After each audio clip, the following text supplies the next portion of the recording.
일본의 경제 성장률은 다른 국가들보다 낮은 수준에 그치고 있습니다.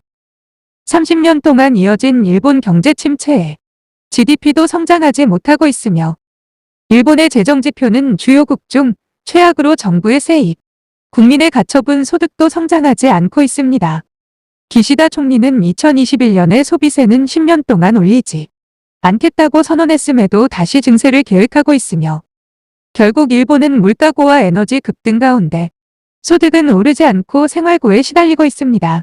국가는 국민의 생명과 재산을 지켜야 하는 최소한의 책임이 있어야 하지만 일본 정부는 국민을 무시하면서 증세를 추진하면서 결국 일본은 장래에 더 큰 불안을 느낄 수밖에 없습니다.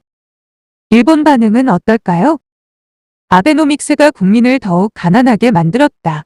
기시다도 마찬가지로 국민에게 증세는 하지 않겠다고 선거 공약했지만 결국 돌아오는 것은 가난해진 일본뿐이다.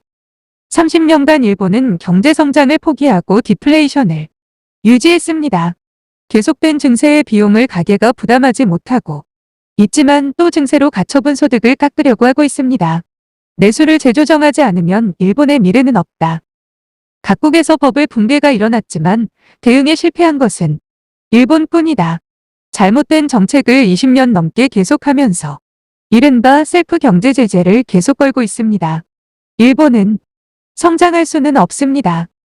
일본 경제가 전혀 성장하지 않는 원인은 간단히 말하면 의욕이 없기 때문입니다.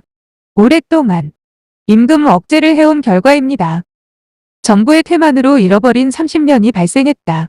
재무부는 지난 30년 정책 실패에 대한 책임도 지지 않고 증세만 하고 있다. 이 조직을 해체하지 않으면 일본 경제의 정체가 이어진다.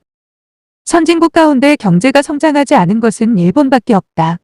국민의 생활이 붕괴해도 증세하고 싶어하는 재무성.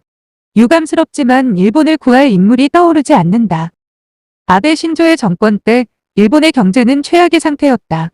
선진국이라고는 말할 수 없을 정도로 국민의 수입은 최저였다. 하지만 지금도 달라진 건 하나도 없다.